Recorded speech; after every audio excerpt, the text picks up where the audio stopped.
Fancy Sebastian. ഞങ്ങൾ കാഞ്ഞിരപ്പള്ളിയുടെ വകയിൽ നിന്ന് വരുന്നു. ഇതെൻ്റെ മക്കൾ സാന്ദ്ര സെബാസ്റ്റ്യൻ, സയന സെബാസ്റ്റ്യൻ. ഞാൻ ആദ്യമായിട്ട് ഉടമ്പടി എടുക്കുന്നത് 2023 ആഗസ്റ്റ് 4-ാം തീയതിയാണ്.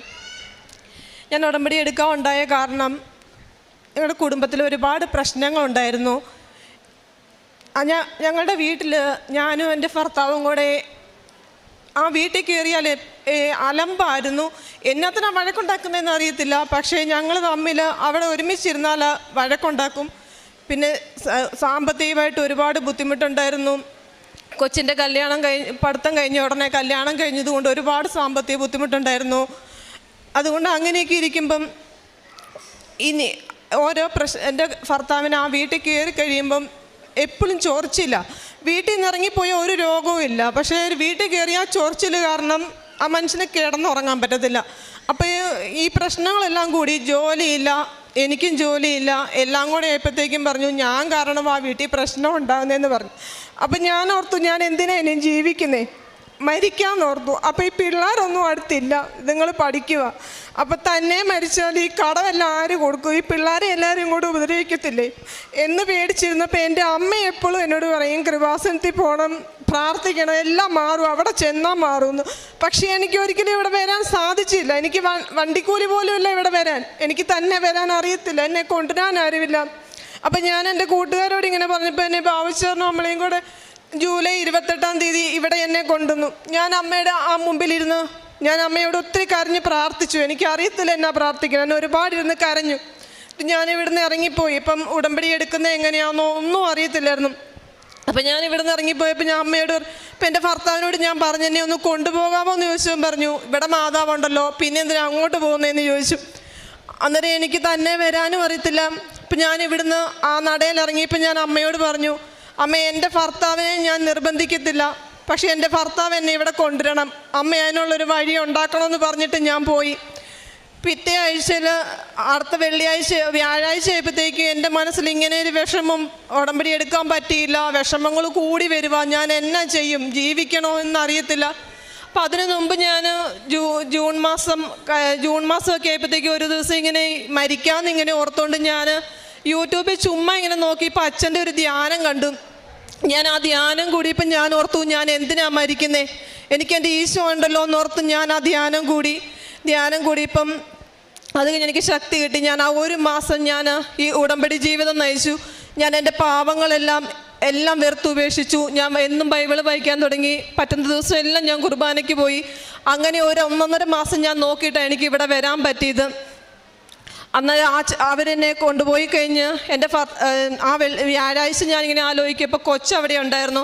ഞാൻ ഓർത്തു അവളെയും വിളിച്ചുകൊണ്ട് എങ്ങനെയാലും ഇവിടെ വരാം, ആരോടെങ്കിലും ചോദിച്ചിട്ട് എന്നോർത്തുകൊണ്ട് അടുത്തുള്ളൊരു ചേച്ചി സാലിമയെന്ന് പറഞ്ഞ ചേച്ചി ഉടമ്പടി എടുത്ത. അപ്പോൾ അമ്മ എപ്പോഴും പറയും കൊച്ചവിടെ എന്ന്. അന്നേരം ഞാൻ അവരോട് ചോദിച്ചു എങ്ങനെയാണ് പോകുന്നത്. അപ്പം ഞാൻ 2-3 പേരോട് ചോദിച്ചപ്പോൾ ആരുമില്ല എൻ്റെ കൂടെ വരാൻ.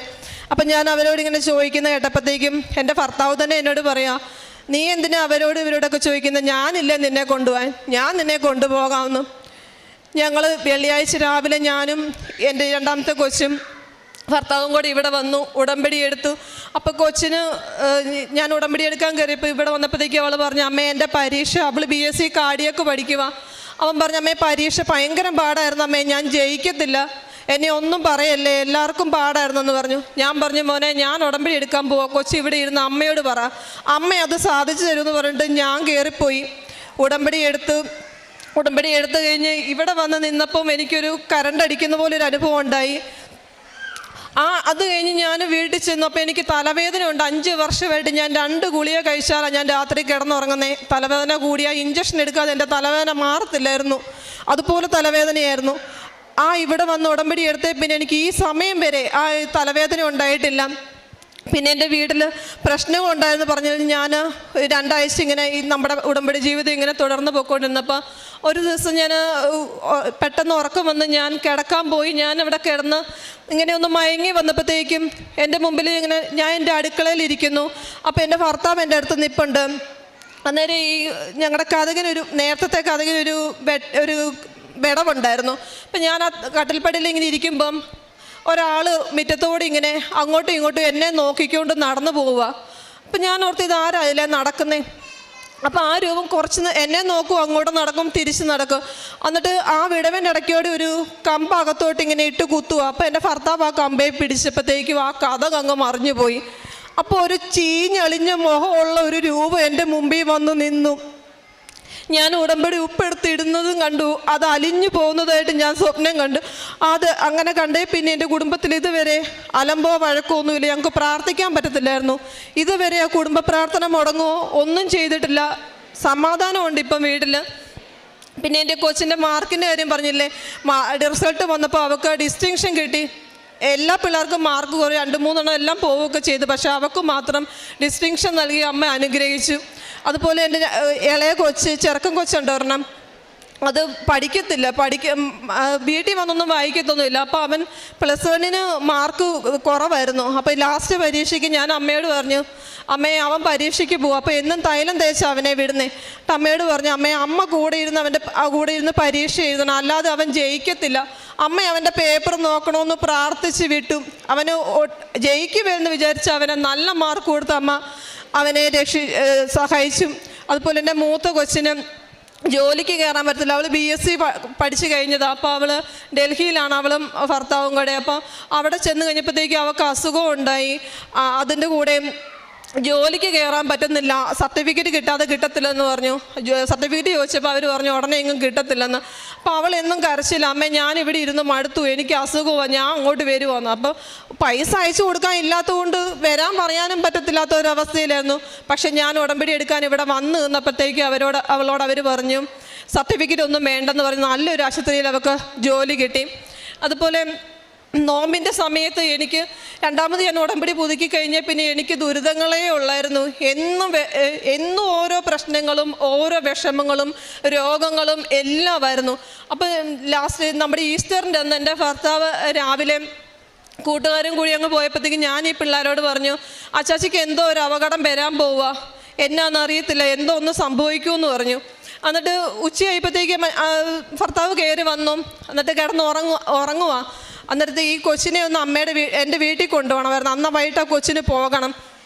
അന്നേരത്തേക്ക് ഞാൻ അവളെയും കൊണ്ട് പോകാൻ വേണ്ടി അങ്ങോട്ട് ഇറങ്ങിയപ്പോൾ ഞാൻ ഇങ്ങനെ മനസ്സിലോർക്കും ഒരു മുറി കണ്ടു. ആ മുറിയിലൊരു കട്ടിലേൽ എൻ്റെ ഭർത്താവ് ഇരിക്കുന്നു.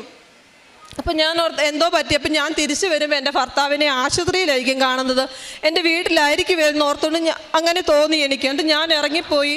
ഞാനും കൊച്ചും കൂടെ വീട്ടിൽ ചെന്ന് കയറിയപ്പോഴത്തേക്കും എന്നെ പെട്ടെന്ന് വിളിക്കുക, ജാൻസ് മോളെ എൻ്റെ ദേഹം മൊത്തം ചൊകരയാടി, എന്നാ പറ്റിയെന്ന് അറിയത്തില്ല, നീ ഒന്ന് ഓടി വരാമോ, ഞാൻ ആശുപത്രിയിലാന്ന്.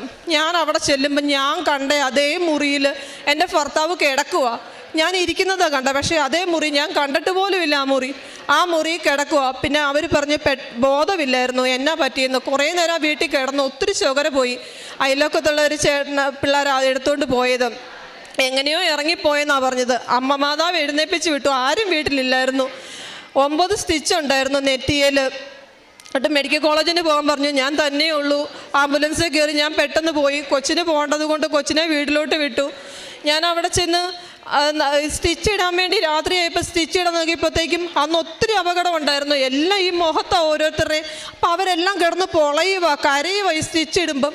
അപ്പം എൻ്റെ ഭർത്താവിൻ്റെ സ്റ്റിച്ച് ഇടാൻ നേരത്ത് ഞാൻ മാത്രം ഉണ്ട് അടുത്ത്, ഒന്ന് പിടിക്കാനാണേലും ആരുമില്ല. അപ്പം ഞാൻ നോക്കുമ്പോൾ ഈ ചൊകരി ഇങ്ങനെ ഒഴുകുക. അപ്പോൾ ആ സ്റ്റിച്ച് ഇടുന്നിടത്ത് ഇങ്ങനെ കരയുണ്ട്, തട്ടാൻ തുടങ്ങി. അപ്പോൾ ഡോക്ടർ പറഞ്ഞു അനങ്ങിയാൽ അത് ഇടത്തില്ല, അത് നല്ല മുറിവാണ്, അതുകൊണ്ട് അത് അനങ്ങാതിരിക്കണം. അപ്പോൾ ഞാൻ നോക്കുമ്പം ഞാൻ ഈ കാശ് രൂപ എപ്പോഴും എൻ്റെ കയ്യിലുണ്ട്. ഞാൻ അത് മുഖത്തോട്ട് വെച്ചിട്ട് എൻ്റെ അമ്മയോട് പറഞ്ഞു, അമ്മേ ഈ എൻ്റെ ഭർത്താവ് അറിയല്ലേ ഈ വേദന, അമ്മയൊന്ന് ഉറക്കി തരണേ, അല്ലെങ്കിൽ എന്നാ ചെയ്യും സ്റ്റിച്ച് ഇടാൻ.